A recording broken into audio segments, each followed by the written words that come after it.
कधी अचानक मन शांत झालं आहे का? अडचणी असतानाही भीती कमी झाली आहे का? एखाद्या क्षणी योग्य व्यक्ती, योग्य शब्द किंवा योग्य मार्ग मिळाला आहे का?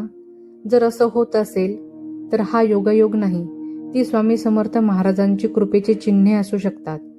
आज आपण या व्हिडिओमध्ये स्वामी समर्थ कृपा मिळाल्याची चिन्हे सविस्तर समजून घेणार आहोत. नमस्कार भक्तांनो, स्वामी समर्थ कृपा मोठ्या चमत्कारातच दिसते असं नाही, ती अनेकदा सूक्ष्म बदलामधून पण अनुभवायला मिळते. कृपा म्हणजे काय? कृपा म्हणजे आपल्याला हवं ते मिळणं नाही, तर आपल्यासाठी योग्य ते मिळणं. स्वामी समर्थ कृपा म्हणजे मनाला योग्य दिशा, बुद्धीला स्पष्टता आणि जीवनाला संतुलन देणारी शक्ती आहे. कृपा म्हणजे संरक्षण, कृपा म्हणजे मार्गदर्शन, कृपा म्हणजे आंतरिक शांती. अंतर्गत कृपेची चिन्हे. स्वामी कृपा सुरू झाली की सर्वात आधी बदल मनात दिसतो.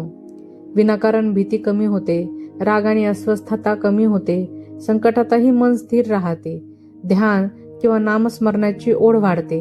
ही चिन्हे दिसू लागली तर समजा स्वामी तुमच्या सोबत आहेत.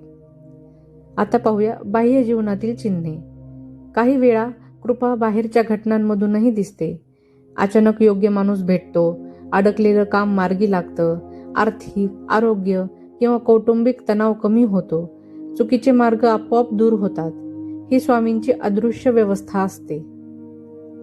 आता पाहूया स्वप्न, संकेत आणि अनुभूती. काही भक्तांना स्वप्नात स्वामी दर्शन, नामस्मरण ऐकू येणं किंवा एखादा संकेत मिळतो. स्वप्नात दर्शन देणं, सतत स्वामी नाम ऐकू येणं आणि एखाद्या वाक्यातून उत्तर मिळणं, हे अनुभव घाबरण्यासाठी नाहीत, तर विश्वास वाढवण्यासाठी असतात. स्वामी समर्थ महाराजांची कृपा टिकवण्यासाठी काय करावे? कृपा मिळाल्यावर गर्व न करता नम्रता ठेवणं फार महत्वाचं आहे. नियमित नामस्मरण करा, कृतज्ञता भाव ठेवा चेहऱ्यावर, अहंकार टाळा व इतरांची मदत करा. आता पाहूया सामान्य गैरसमज. चमत्कार म्हणजेच कृपा, संकट नसणं म्हणजे कृपा, लगेच सर्व काही मिळालं म्हणजे कृपा. ही खरी कृपा नाही.